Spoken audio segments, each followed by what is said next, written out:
Nabi Khidir merupakan salah satu nabi yang diimani dalam agama Islam dan kisahnya tertulis dalam Al-Quran.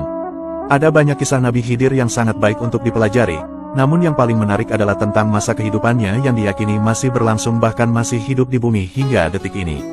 Nabi Khidir merupakan salah satu utusan Allah yang hingga kini keberadaannya masih menjadi misteri.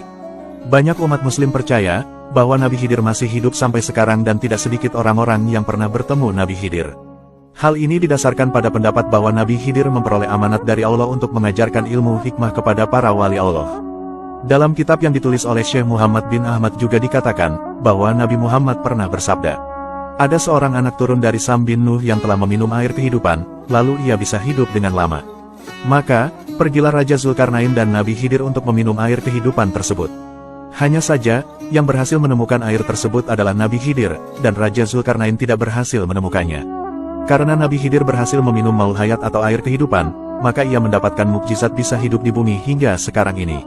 Nabi Khidir merupakan hamba Allah yang saleh. Dalam Quran Surat Al-Kahfi, Allah menyebutkan bahwa Nabi Khidir merupakan kawan sekaligus guru bagi Nabi Musa. Saat Nabi Musa berguru, Nabi Khidir memberi syarat agar Nabi Musa selalu bersabar, dan Nabi Musa harus patuh terhadap syarat tersebut. Akan tetapi, Nabi Musa gagal dan tidak kuasa menahan kesabarannya ketika berguru kepada Nabi Khidir alaihissalam. Nabi Khidir adalah salah satu Nabi Allah yang dianugerahi pengetahuan dan ilmu di atas Nabi Musa alaihissalam. Banyak ulama yang meyakini bahwa Nabi Khidir itu masih hidup di bumi hingga saat ini. Ia kelak akan meninggal seperti manusia biasa ketika kelak saat akhir zaman. Nabi Khidir adalah sosok yang tertutup dan senang menyendiri. Dalam kitab Al-Arois, As-Salabi pernah berkata, Nabi Khidir menurut kumpulan pendapat-pendapat adalah nabi yang dipanjangkan umurnya dan tertutup dari pandangan-pandangan. Nabi Khidir juga sosok yang tidak menyukai keramaian dan jarang menampakkan dirinya kecuali pada orang-orang tertentu saja. Ia datang dan pergi keliling bumi sesuka hatinya. Nabi Khidir digambarkan sebagai sosok orang yang misterius, tak mudah menampakkan wujud fisiknya, dan suka merahasiakan nama maupun tempat tinggalnya. Dalam beberapa riwayat disebutkan, bahwa beliau memiliki ciri fisik yang tidak dimiliki oleh orang biasa.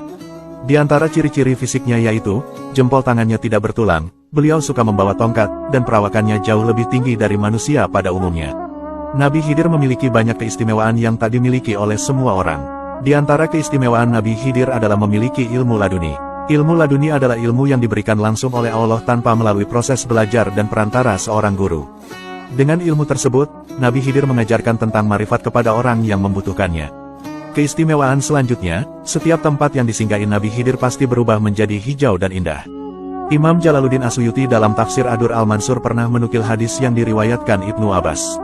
Nabi Muhammad pernah bersabda, "Sesungguhnya, Nabi Khidir disebut Khidir lantaran setiap sholat di atas hamparan kulit putih, maka hamparan tersebut tiba-tiba berubah menjadi hijau." Nabi Khidir diberikan mukjizat dan keistimewaan oleh Allah berupa kemampuan berjalan secepat kilat. Oleh karena itu, beliau sanggup mengelilingi berbagai negeri di bumi ini dengan waktu yang sangat singkat. Beberapa ulama mengungkapkan bahwa Nabi Khidir menguasai seluruh samudra mulai dari Samudra Hindia, Samudra Atlantik, hingga Samudra Pasifik. Kemampuan ini membuat ia senang berpindah-pindah tempat sholat. Misalnya, ketika sholat subuh berada di Masjid Nabawi Madinah, lalu sholat zuhur di Masjidil Haram, dan sholat asar di Masjid Indonesia. Selain itu, dalam banyak kesempatan Nabi Khidir juga dapat berganti wujud dan rupa. Imam Ghazali mengatakan, bahwa perubahan rupa tersebut bisa terjadi di tempat yang berbeda-beda. Terkadang, Nabi Khidir bisa menyamar menjadi orang miskin, orang jalanan, saudagar kaya dan lain sebagainya. Oleh karena itu, hanya orang-orang tertentu saja yang dipilih oleh Allah yang dapat bertemu dengan Nabi Khidir alaihissalam. Karena dapat berubah-ubah rupa, hal ini lantas menjadikan Nabi Khidir tidak mudah dikenali oleh sembarang orang. Wallahu a'lamu bishawab.